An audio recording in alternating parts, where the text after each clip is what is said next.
90,2 Serambi FM.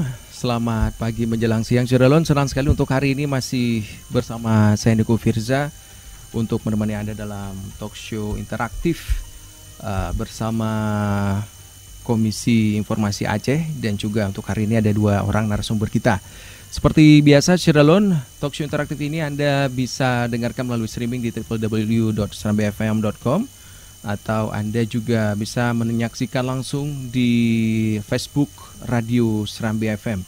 Syaralun, pandemi yang terjadi saat ini turut serta membuat masyarakat sulit untuk mendapatkan akses informasi. Dampaknya adalah simpang siurnya informasi yang diperoleh, baik itu tentang COVID-19 ataupun informasi lainnya yang meliputi sistem pendidikan, akses bantuan modal usaha, akses layanan kesehatan, dan juga lainnya. Siogianya dengan diperingati Hari Hak untuk Tahu Sedunia yang belum begitu familiar di telinga publik, bisa meminimalisir kegundahan publik untuk mendapatkan haknya dalam mengakses informasi. Hari Hak untuk Tahu Sedunia, itu yang menjadi tema kita hari ini. Kita akan membahasnya dengan dua narasumber kita yang sudah hadir di studio Serambi FM. Yang pertama saya perkenalkan terlebih dahulu, yaitu ada dari Komisioner Komisi Informasi Aceh, Ibu Nurleli Idrus SHMH. Assalamualaikum Ibu. Waalaikumsalam. Bagaimana kabarnya hari ini, Bu? Alhamdulillah sehat, semangat. Iya. Harus semangat, karena semangat bisa meningkatkan imun tubuh. Baik, demikian Bu ya. Saya teringat ketika flyer talk show hari ini diedarkan, dipublish ke teman-teman, mereka mengatakan, waduh, Ibu Leli ini ternyata cantik sekali ya. Kayak judul film ya. Iya, judul film ya. Guruku cantik sekali. Iya. Baik, yang berikutnya Syaralun juga hadir di studio Serambi FM. Sebenarnya beliau ini ada beberapa latar belakang yang memang banyak, mungkin yang disebutkan dua ya, masih muda, masih energik, yaitu dari jurnalis Aceh Trend dan juga penerima fellowship dari PPMN UNESCO 2020, ada Kak Ihan Nurdin. Assalamualaikum Kak Ihan. Waalaikumsalam. Ya, bagaimana kabarnya Kak? Alhamdulillah Bang, sama juga seperti Bu Eli ya. Semangat, tadi duluan banget sampai kesininya. Ya, duluan sampai ya. Duluan sampai itu artinya memang kita harus disiplin. Iya, ya. betul. Termasuk juga harus disiplin dalam menerapkan protokol kesehatan, Ibu ya. Iya, benar. Baik. Ibu, saya ke Ibu Leli terlebih dahulu nih Bu. Hari Hak untuk Tahu Sedunia, Ibu. Mungkin kan orang tahu nama ini tapi belum begitu familiar, Bu ya. Mungkin Ibu bisa ceritakan sedikit, Bu. Baik, terima kasih. Assalamualaikum, Syederalun. Ya, waalaikumsalam. Yang hari ini di mana saja berada ya, ini Iya. ikut penyiarnya nih ya, biar lebih familiar dengan teman-teman, dengan Syederalun yang hari ini menjadi pendengar di Radio Serambi FM. Semoga hari ini kita selalu dalam lindungan Allah, jauh dari wabah penyakit, dan terus berdoa agar kita, Aceh khususnya, terbebas dari wabah. Amin. Taenyo, seperti itu ya. Bicara masalah Hari Hak untuk Tahu, kalau dalam bahasa Acehnya Right to Know Day, bahasa Inggris barangkali ya. Right to Know Day itu sebenarnya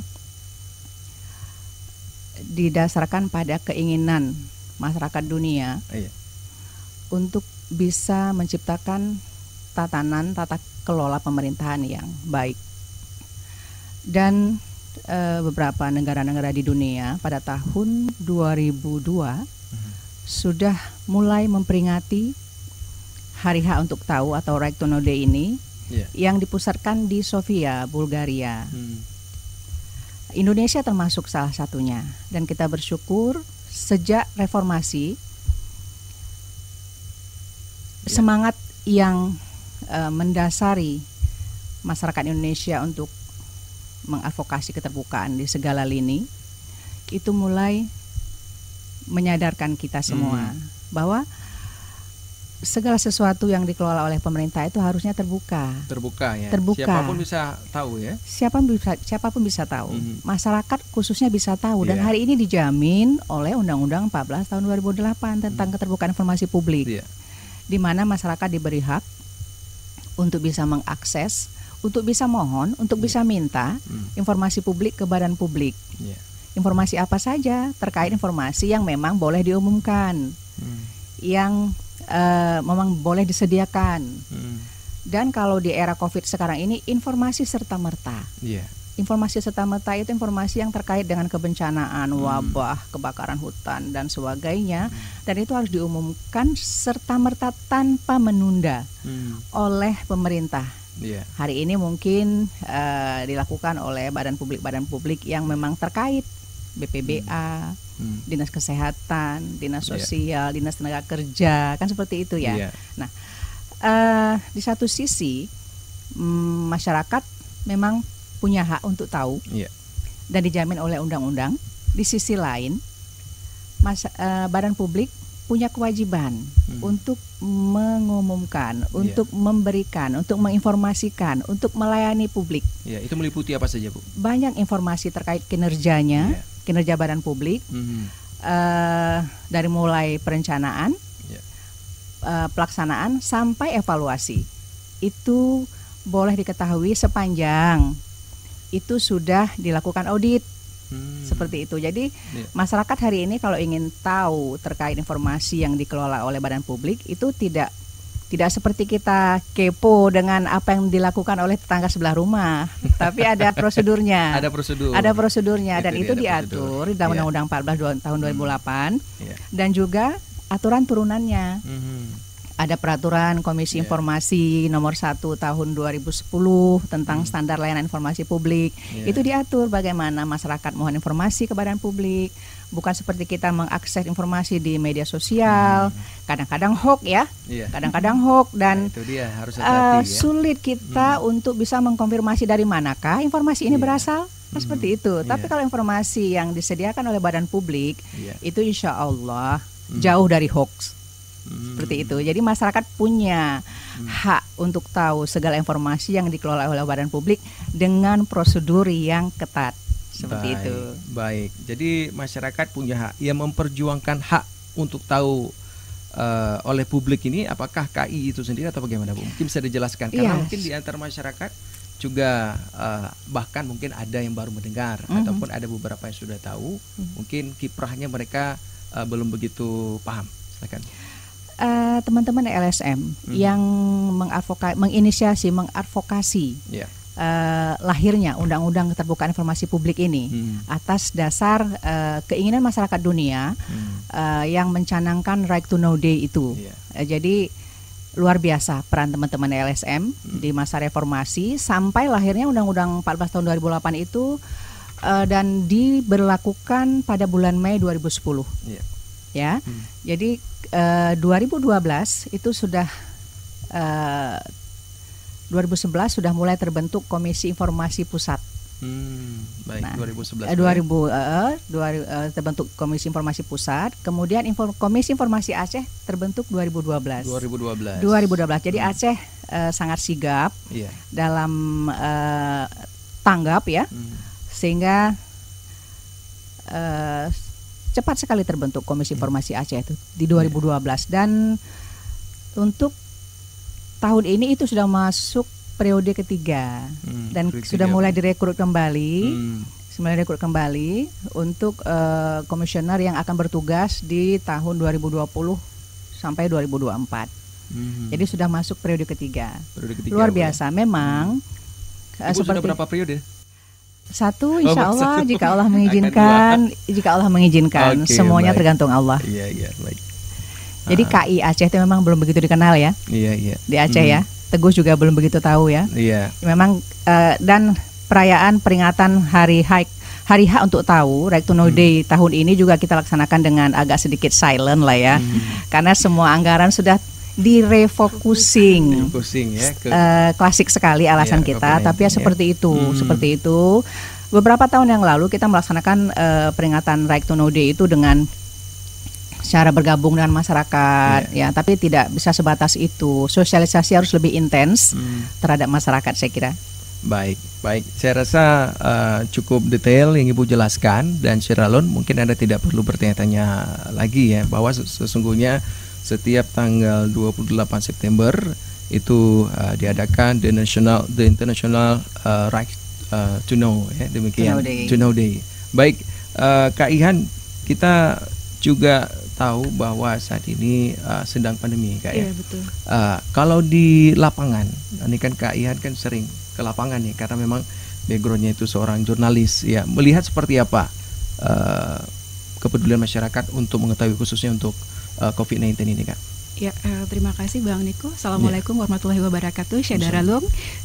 Alhamdulillah ya, hari ini kita masih diberikan kesehatan oleh Allah, dan kepada teman-teman yang saat ini juga sedang berjuang melawan COVID barangkali, semoga prosesnya lancar dan tetap semangat ya. Menarik sekali pertanyaannya Ibu nih, dari Bang Niko ya, terkait bagaimana kondisi di lapangan. Terus terang, kalau ditanya secara umum, mungkin saya juga tidak terlalu banyak tahu ya, tetapi yang saya lihat di sekitar kita, Bang, khususnya kaum perempuan mungkin ya, itu masih kebingungan. Masih kebingungan bagaimana cara mereka mengakses informasi-informasi yang terkait dengan COVID. Sebagai contoh kecil misalnya, ketika ada salah satu teman saya, kemudian ada salah satu anggota keluarganya yang positif COVID, ya kan, misalkan berdasarkan rapid test atau mungkin dia ingin melakukan lebih lanjut ke tahap swab, itu dia juga agak kebingungan, ini saya hubungin kemana ya. Oke, misalnya ada yang menyarankan ke puskesmas, tetapi ketika puskesmas juga responnya barangkali tidak seperti yang diharapkan, nah dia mulai bingung lagi nih, karena kan butuh rekom gitu kan. Belum lagi misalkan ada yang orang OTG, Bang. OTG kan berdasarkan juknisnya tidak dianjurkan untuk swab ya, tapi mereka hanya melakukan karantina mandiri. Nah, tetapi karena dia penasaran, dia kan pengen tahu juga, dia pengen di swab, sementara mungkin sudah ada anggota keluarganya. Nah, itu satu, kebingungan dalam mengakses informasi yang terkait dengan prosedur COVID. Yang kedua, dalam hal pendidikan juga saya melihat khususnya banyak ibu-ibu rumah tangga itu yang juga masih bingung, Bang. Karena ibu rumah tangga tidak bisa kita dalam COVID ini mereka termasuk salah satu kelompok rentan. Terutama dalam hal mereka mendapatkan peran ganda. Ya kan? Ketika anak-anak belajar yang tadinya di sekolah, mandat untuk mendidik anak-anak itu diberikan ke sekolah, ketika COVID itu dialihkan ke keluarga, dan biasanya urusan-urusan domestik itu selalu diarahkan kepada ibu di rumah. Nah, bayangkan kalau ibu itu misalkan dia seorang ibu bekerja, yang dia juga tetap harus bertanggung jawab kepada negara, ya kan. Yang kedua, dia juga harus bertanggung jawab misalkan untuk urusan domestik, hal-hal sepele kayak nyuci piring, nyuci masak gitu kan, itu juga menyita waktu. Dan ketiga, dia dibebankan lagi dengan mengambil alih tugas mendampingi anak-anaknya belajar. Nah, ada beberapa kasus yang saya temui, mohon maaf ya, kita tidak mengecilkan peran perempuan, tetapi masih ada ibu-ibu yang masih belum melek informasi, Bang. Bahkan hanya untuk mengaplikasikan Zoom, yang mungkin Zoom baru ya, tetapi untuk menyalin pesan dari satu grup WA ke grup WA yang lain saja itu mereka masih kesulitan. Nah, ini siapa yang mendampingi perempuan-perempuan seperti ini? Kalau misalkan mereka ingin mendapatkan akses informasi, kemana mereka? Ya kan? Nah, itu contoh-contoh hal yang kecil. Nah, kenapa kita terus mempromosikan Hari Hak untuk Tahu ini, dan juga Undang-Undang Keterbukaan Informasi Publik ya Bu ya. Misalnya ketika dia tanya, kapan sih anak saya sekolah? Kapan sih anak saya, apa yang harus dilakukan oleh anak saya di masa-masa ini, bagaimana prosedurnya? Apakah di masa pandemi ini dengan kondisi sekolah yang tidak normal sepertinya, apakah biaya SPP-nya tetap 100% seperti biasa? Nah, itu kan perlu diketahui. Dan itu kadang-kadang sekolah ketika ditanya mereka tidak mau kasih tahu. Padahal itu seperti yang Bu Eli bilang tadi, itu juga bagian dari salah satu hak publik untuk tahu ya Bu ya.